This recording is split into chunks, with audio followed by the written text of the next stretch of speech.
More than 4 decades ago, a young Donald Trump was already crafting the larger-than-life persona that would later define his political and business career. In 1984, journalist Graydon Carter, then a writer for GQ magazine, spent 3 intense weeks profiling the ambitious real estate developer. What emerged from those weeks was an article that captured Trump's hunger for fame, but also touched a nerve so deeply that it would set off a surprising chain of events.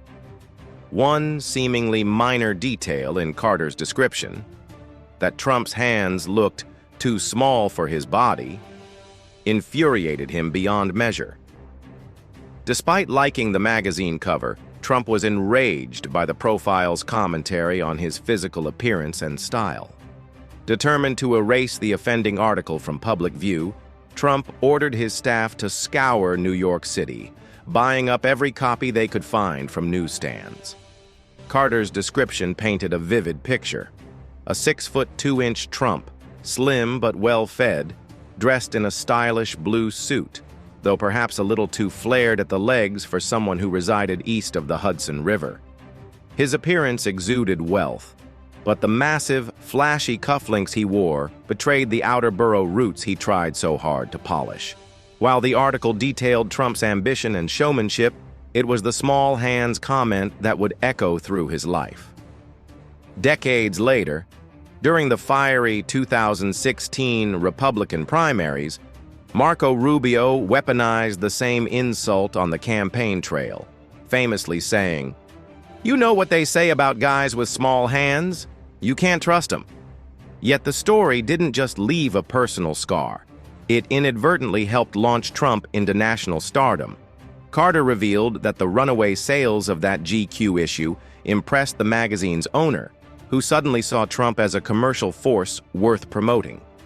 As a result, the owner greenlit the idea for a book, a move that birthed The Art of the Deal in 1987. Marketed as a blueprint of Trump's business genius, the book rocketed Trump's public profile into the stratosphere. However, the true story behind the book is far less flattering. Tony Schwartz, the journalist who ghost-wrote the bestseller, would later express profound regret, calling it the biggest mistake of his life. According to Schwartz and the book's original publisher, Howard Kaminsky, Trump had little to no hand in writing it. Kaminsky even joked that Trump didn't write so much as a postcard during the entire process. Reflecting on those early years, Carter, who once counted Trump as a friend, has since become one of his fiercest critics. Disillusioned by Trump's rise and presidency, Carter eventually chose to leave the United States for much of Trump's first term, seeking solace across the ocean. Describing the political climate, Carter likened having an ocean's distance to a mattress during a gangland gunfight. In his view, America under Trump had entered one of its darkest periods since the 1950s.